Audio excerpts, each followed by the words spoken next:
Hi, guys. Welcome back to Unit 8. We're going to call this one Unit 8B. It's the second portion of Unit 8 where we talk about the due diligence phase. 8A, we talked about the letter of intent phase where we gathered up information and we found out what the client wanted to sell or the seller wanted to sell the business for so that we can use that number to, decide, hey, plus or minus, we're going to pay that or we're not. And we put that letter of intent back. And if that meeting went well, the seller is already going to be daydreaming about their money and how they're going to be spending it and how they're going off to the beach and drinking margaritas and, sitting around relaxing during tax season, laughing about all of us who are still grinding it out, with those 60-hour weeks plus. But if the seller is using a broker, that letter of intent is a pivotal point in the process, not as much as if they don't have a broker. So if they're using a broker, like I said, the broker is going to give you this long letter of intent. It's going to have a bunch of information on it that, frankly, they don't really need to know. So in my opinion, it's not a requirement. It's not a contract, and you don't have to give that information to them. Some of them are going to say, hey, we want to know if you can afford this. We want to know if you're a worthy buyer. You don't have to fill that out. Again, if it's going to be a problem where they don't want to do the deal, then, you just explain that. But I would maneuver around giving them any unnecessary information about you, that you don't have to do until maybe you get to the due diligence phase. And then they can maybe ask for that to be more reasonable. And that's, a response that you can get back to them is, hey, if we get to the due diligence phase and you guys really need to know my credit score or some of these other information, then, we can talk about that then. But in the meantime, making the assumption that we've given them we've filled out the letter of intent meaning we just put this together in a memo format, something very basic. There's plenty of letters of intent online that you can pull from and get it, but I would keep it very, very simple. I am purposely not giving you one as an example because, frankly, I've rarely, if ever, fill any of these things out if I can't ever remember actually doing it, because honestly, they don't need to know all that information. They just need to know that we're a real firm and that we're in business and that we've been doing this for a long time. So that means doing the accounting business for a long time. So, and for those of you that haven't, they still don't need to know that. All they need to know is your name and your license number, whether you're an enrolled agent, a CPA, whatever that is. You're qualified to do this work, and you're qualified to take the next step and go and get that contract together and do the due diligence. So let's talk about due diligence. And going through this, there's some questions that we can ask. And so I'm going to have these things pop up on your screen as well.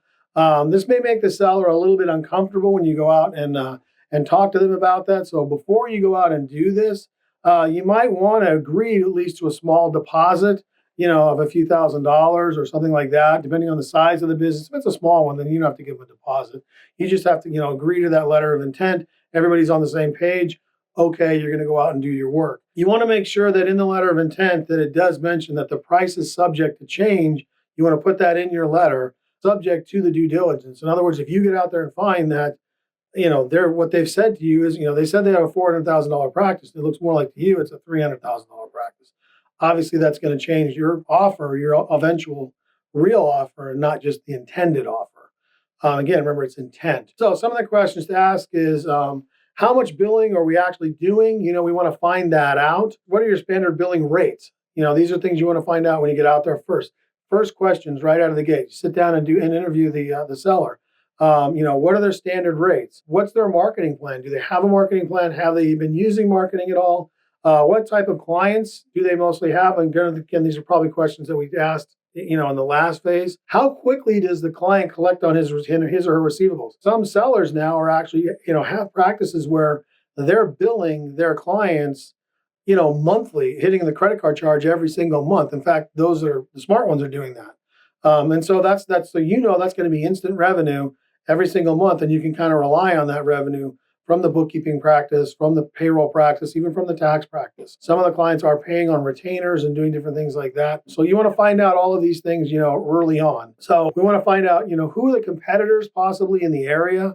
These are some questions that we want to be asking early on in that due diligence phase. They may not have anybody, distinctly, or they might say, across the hall is another CPA firm and we take clients from each other all day long. We can't stand each other. It's kind of nice to know that, I guess, is my point.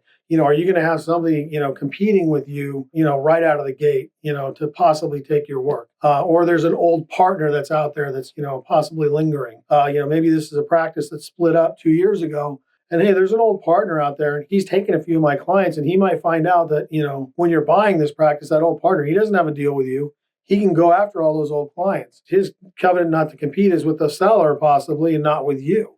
So you got to find out some of these things before you get into it and do the best if you can to do that. And again, part of that due diligence phase is to find out if there really was an old partner. And if there was, how long ago was that? What's his relationship possibly or her relationship with your clients? So these are some of the things that, again, we talked about age. Once we get out there, we can look at the list, technology, what kind of bookkeeping software are they using? Do they have a CRM in place, which is a client record management software? What kind of workflow documents are they using? What kind of workflow processes are they using? This is really important to understand this before you come in to see if it works with yours. If you have one, maybe you can use theirs. If you don't, if you have a very small practice and you're looking to buy something to kind of round out your practice and, give you a little more or give you more establishment. You have maybe $100,000 in clients that you built up, maybe on the side, and now you're buying a $400,000 practice. Well, what kind of client or record management software do they have? And maybe you're going to take that on and adopt that as your own because, hey, it seems like it's working pretty well for them. But you want to study that as you're going into there with that in mind. Not only is it accurate, but is it something you can use for yourself? And again, we always talk about what kind of tax software. Are they on Lacert? Are they on Drake? What are they doing? How is that going to fit with yours? You want to meet with the staff before you get out there. Or not when you get out there, if you can. I've heard in some cases where the seller won't let you meet with the staff because obviously they're afraid you're going to poach their staff. But you want to try and get as close to any kind of bio as you can on these people. Find out, as much as you can, how close they are to retirement. What's their salaries? How much do they work? Truthfully, where do they live? If they live far away from the office, if they live closer to the office, is it remote? Is it not remote? It's a million questions you want to be asking about these employees. And it's really important to, to sit down and do that. And again, this is just a course where, it's a short unit here, but this might be a time when you go out and you reach out to a consultant who can help you with the due diligence phase and help you, not only put together the questions, but help you actually go through and look for things to look at. Obviously, those of you that are auditors that, have done auditing in the past, you're going to want to gather up all of their accounting information that they'll allow you to, bank statements, billing records, those sorts of things, and verify that the sales they have are the sales that they have. So, some of the questions, though, let's, getting back to the employees, and we're going to go through is there's, a list here that's going to be popping up on your screen is sit down with the clients if they, or the employees if they let you, and ask them, one of the questions you want to ask is, where has the owner utilized your skills? Where do you think your skills have been utilized the most? And by the way, where do you think you have skills that they're not utilizing? If you're sitting down with a bookkeeper who says, you know what, I prepared tax returns at my last job. These guys never let me do it here, but I can do it. I'm pretty good at it too. I'd like to get back into doing some of that. I don't mind doing bookkeeping, but I'd like to do that too. So that's really good to know that because that's a hidden asset that you will now have when you bring that person on. You want to ask them, what are they looking for in terms of the workday? Are they looking for a 9 to 5? Are they looking for remote? These are all really important things to ask the new prospective staff. And are they going to fit with your culture? And is your culture all remote? Is it partial remote? Is it all live, or in person every day? So these are things that, you need to kind of find out as you're doing them. Ask them also, what do they like least about working where they work? What they'll tell you, hey, I don't like, the fact that, I only get 1 week's vacation and 1 week of sick day. I think I'd like to have more than that, or it might be a more practical thing that says what I like working least about here is, the simplicity of the tax returns. I'd like to do more. I'd like to learn more. I'd like to be more challenged in my job. Think of the two different people that are, they're answering that question. One person's looking at it from a selfish perspective and basically saying, I want more from this place. The other person's saying, hey, I want to give more. I want to learn more so that I can do more. So these are the kinds of things you're going to be asking employees and kind of where they're going. And, you can ask them to, what would make the job more satisfying and, what we could do if we bought this practice. Again, we're not necessarily telling them we're even buying it because maybe that's part of the deal with the seller is he's going to say, look, you can tell them that you're coming in, you can ask them any questions you want. Just don't tell them that you're thinking about buying this business because then I don't want them to leave. And honestly, you don't want them to leave either. You want to keep these people and you want them to let them know that, once you buy the practice that, if they're ones you want to keep, you want to make sure they stay. So that being the case, what makes the job satisfying, what makes it unsatisfying.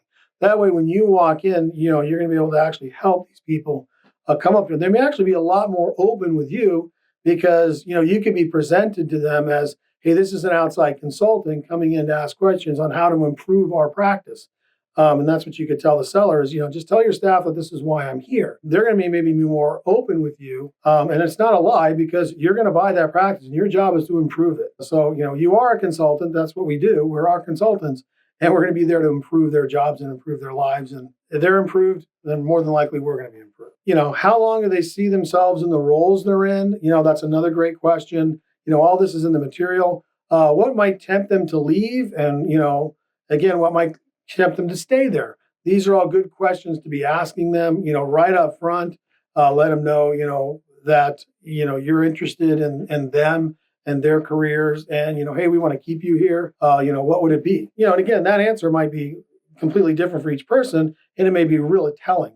Like, again, one person might say, well, if you give me a raise, another person, again, might come back with, hey, I want to learn, I want to educate myself, I want to get better, and I want to improve, so that I can make myself more valuable here. And not only more valuable here, which would then mean, obviously, in the long run, more money for that person. So it'll be really interesting, it is really interesting to see what the answers are when you ask the staff these questions. And again, this is all part of the due diligence phase. What would it be if you could fix one thing in the firm? That's another great question for the employees. So, and again, find out what that is. If it's a very selfish answer, make note. If it's one where they actually truly think, hey, this would make this a better place for everybody, this would make a more productive place, a more profitable place, those are kind of the answers that you're probably looking for as you're going through that due diligence thing.